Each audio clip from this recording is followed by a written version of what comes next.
Good morning, guys. So it's just after 6 o'clock in the morning, and so far I have woken up, obviously. I've worked out, I've meditated, I've showered, I've done my journal, and I've done my deep breathing technique to put me in quite a primal meditative state. I really like it, how I feel when I finished it.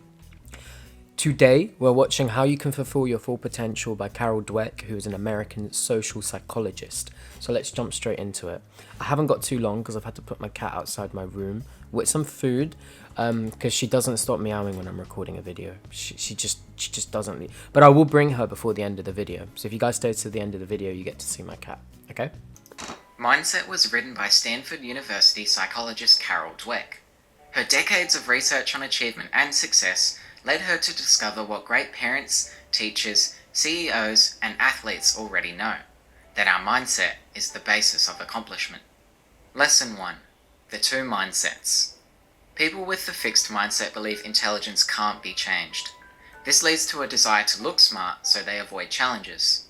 They don't want to look bad if they fail, which holds them back. In the face of obstacles, they get defensive or give up easily.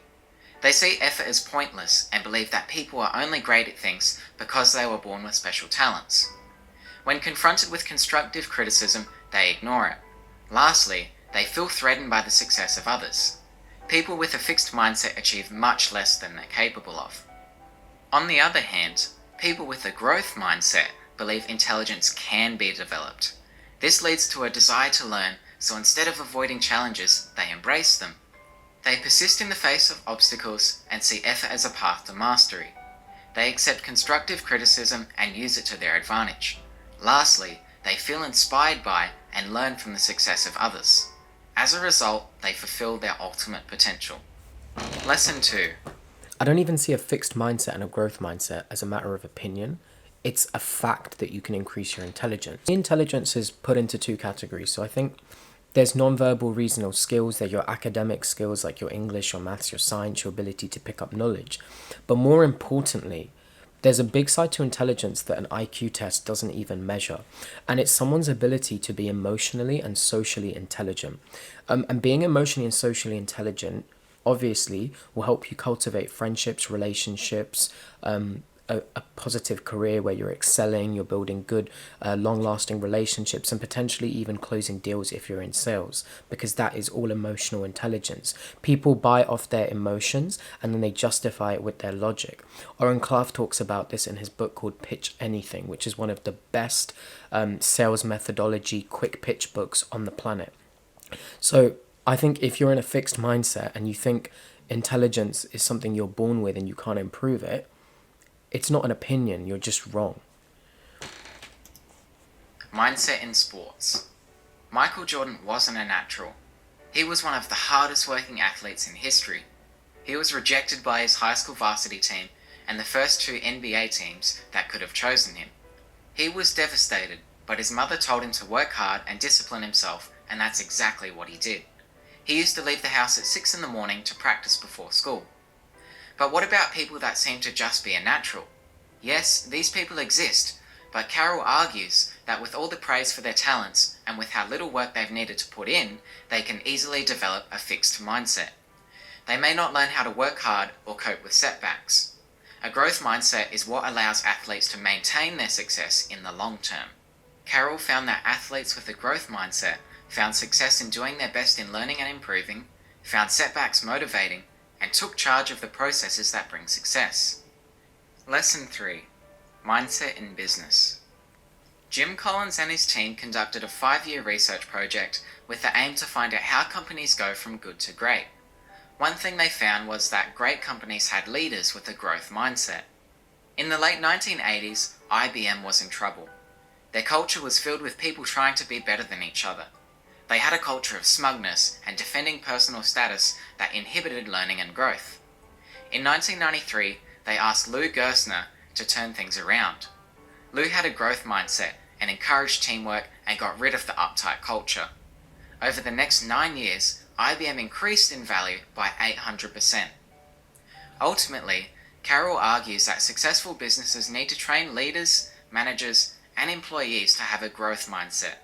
This can be done by cultivating a growth mindset environment and involves presenting skills as learnable, conveying that the organization values learning and perseverance, not innate talent, giving feedback that promotes learning and future success, and presenting managers as resources for learning. Lesson 4. Mindset in relation. I've read that in quite a few books actually. So there is a book called Lean Startup, and it essentially talks about how you start up a business and what's the best practice methodology in order to grow it to be a big success, because most startups fail. And it's a methodology called Build, Measure, Learn, where you literally have an innovations team within a global company that do entrepreneurship, which is entrepreneurship within an existing organization. And what Lean Startup tells you to do if you're an entrepreneur with your own business is you're constantly building, then measuring, and then learning. And what he means by building is that you're being innovative and you're putting out new ideas, you're testing out new things in your market, you're measuring the results, you're then learning from the results, and you're changing what it is that you're doing. And that seems very similar to lesson 3 over here, which is you need to be innovating. Global companies literally have entrepreneurs who are an innovations team who are looking for growth, who are looking for opportunities for growth. And I think every company, regardless of how big, at some time will need to do that. And this isn't my knowledge, it's just things I've read from books, and it sounds very logical to me. Relationships. There's 2 common ways of dealing with pain and heartbreak in a relationship. Ooh, they know AceAttraction's watching the video. That's why they're talking about relationships. Come on. All right, guys, we're going to judge it together, and we'll see if Carol Dweck knows what she's talking about. The first, although she's a social psychologist, so she's probably got 100 up on me, is to label yourself as unlovable and seek revenge. This is how fixed mindset people deal with it. They let these experiences scar them and prevent them from forming new relationships in the future. For people with the growth mindset, it's about understanding, forgiving, and moving on. Although they are deeply hurt from these negative experiences, like anyone would be, they want to learn from it. In a relationship, it's possible to believe your qualities, your partner's qualities, and the relationship's qualities are fixed. But the growth mindset says that these 3 things can be developed. 2 fixed ways of thinking about a relationship are: 1. If you have to work at it, it wasn't meant to be. The truth is that all relationships require work and effort, and you can't expect your partner to know your needs if you don't communicate them effectively. The romanticized idea of a perfect, problem-free relationship that automatically works is unrealistic. And the second way of thinking about a relationship is that problems indicate character flaws. People often blame their relationship problems on their partner and assign the blame to a character flaw. They think that their partner is just an angry person, when really, the problem is not the person but the situation. If Julie is angry every day when Jim gets home from work, instead of blaming Julie for being an angry person, he could look at the situation and try to understand why she's always angry by communicating with her. By doing this, a solution can be found. Finally, your partner may have different skills, beliefs, and values than your own. A growth-minded approach to a relationship is helping your partner to reach their own goals and fulfill their potential. Lesson 5. Carol hit the nail on the head, and I literally couldn't have said it any better myself.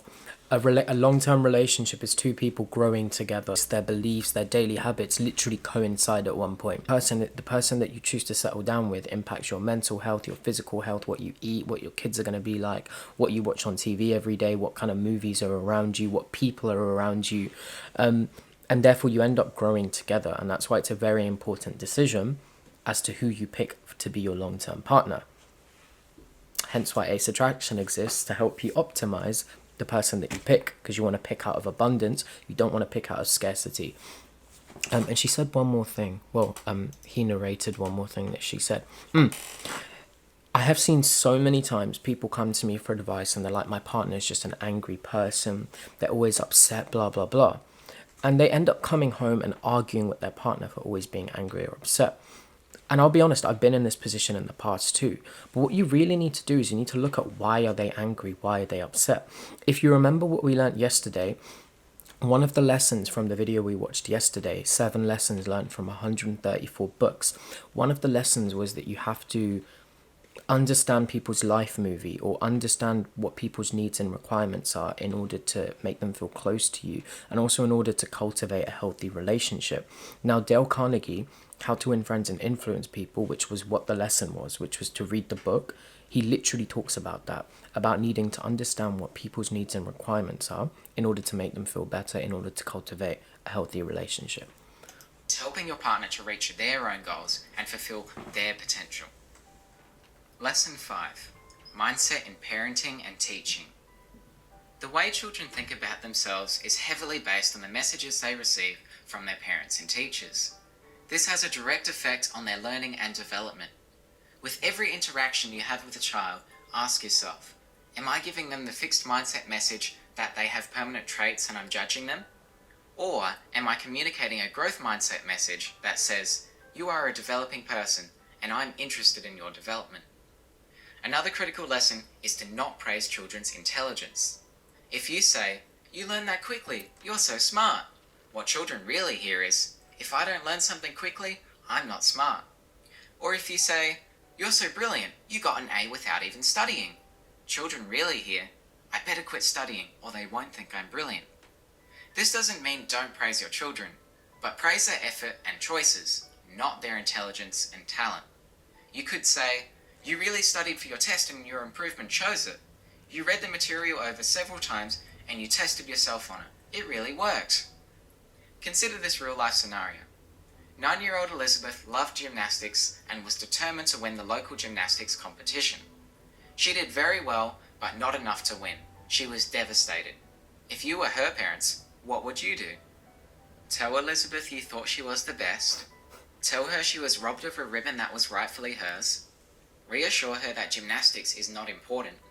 Tell her she has the ability and will definitely win next time? I would do D. Or tell her she didn't deserve D to for win? Delta, by the way. Feel free to pause the video and think about this for a moment.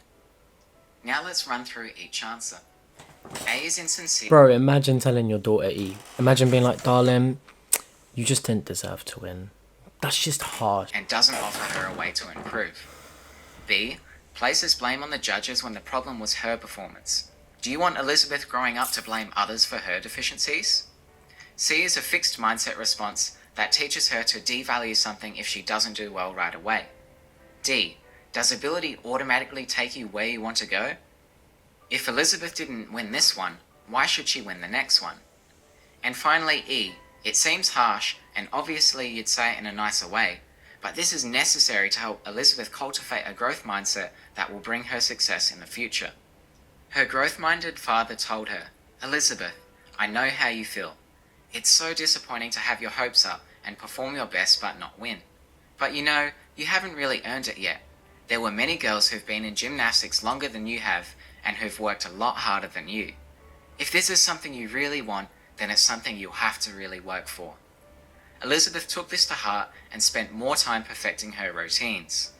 At the next competition, she became the overall champion. Now for the final lesson, how to change your mindset. The first way is to access Carol's resources. One is a Brainology computer program designed to help students develop a growth mindset through classroom activities and online instruction. Other resources include a live workshop, webinars, keynote Fam, why am I being sold to? Why are they selling to us? presentations, and more. The second way to change your mindset is merely knowing about the growth mindset. Okay, there we go. Imagine the impact we can make by sharing this video with someone you know. It could be your friends, family, partner, students, or co-workers. I don't ask you to share this just to increase my subscriber count. I value having a positive impact on people's lives, and by sharing this video, you can do the same. To summarize, we learnt about fixed and growth mindsets, mindset in sports, business, relationships, parenting, and teaching, and how to change your mindset. In the next video, you will learn how to discover your strengths, values, and learning style, how to develop a sense of belonging, and Okay, so definitely go subscribe to 1% Better. I've contacted him. I've asked him if I can use his content. And it's actually free promotion for him, even though I'm quite a small channel. It's still new eyes to his channel. I'll be honest, my review of the videos, I really liked it until the end. I never like it when an author says, oh, here's a bite-sized version of what it is that I want to tell you. If you want to access the rest, you have to come to my website. Now, even if it's free on her website, she'll probably ask you for your email address in order to give it to you to build a funnel list of email addresses that she can then market to in the future. And I get it. People need to make money. People have businesses. But if someone's bought your book, give them the value they need in the book. Everything should be in the book. Especially if it's such a pivotal thing, like how do you get a growth mindset? Which is kind of the whole, one of the biggest points that keeps resonating through the book. So I'd probably give this review of it, or this summary of it at least, maybe a 6 out of 10. I like the core message, which is being a growth mindset, being in an adaptive mindset where you're forever trying to grow, trying to improve. And I would actually say the way that I would think about this if I were you is to get new knowledge into your head every day, which you can do by tuning into this every day at 7 a.m. UK time, which would given me enough time to upload and edit this video. Alternatively, have 10 minutes a day, or put it in your journal where you're literally just writing about things that you want to change in your life. I do this every single day in my journal. I write down things that have happened in the day, things I'm unhappy with, things I'd like to optimize or change in my daily routine. And having something from your mind go into paper and it's now tangible and you've written it, it really helps materialize change, because if it's just in your head, it's just a thought. But once you've written it down, it's into reality. You've actually physically put it there somewhere, okay? Which ever so slightly holds you slightly accountable to it. And it's also now something tangible that you can refer to. Okay, that was today's lesson. I'm really excited to continue making these videos every single day, 6 a.m. without fail. Go have a nice productive day. Introduce a new habit into your daily routine. I personally would recommend a really easy one if you haven't already, which is journaling. Just writing down what you've done in the day and what you plan to do for the next day. All right, have a really good day and I'll see you tomorrow morning. Do you want to say hi? How's your morning going, mate? How is your morning going, mate? You got all your productive habits done? Have you eaten all your dreamies? Have you played with your toys? She's a cutie, but she really doesn't like me. Chico, no, it's okay. It's okay. Shh, look at the camera. Look at the camera, please. It's okay. Okay, I'm sorry. Fucking hell.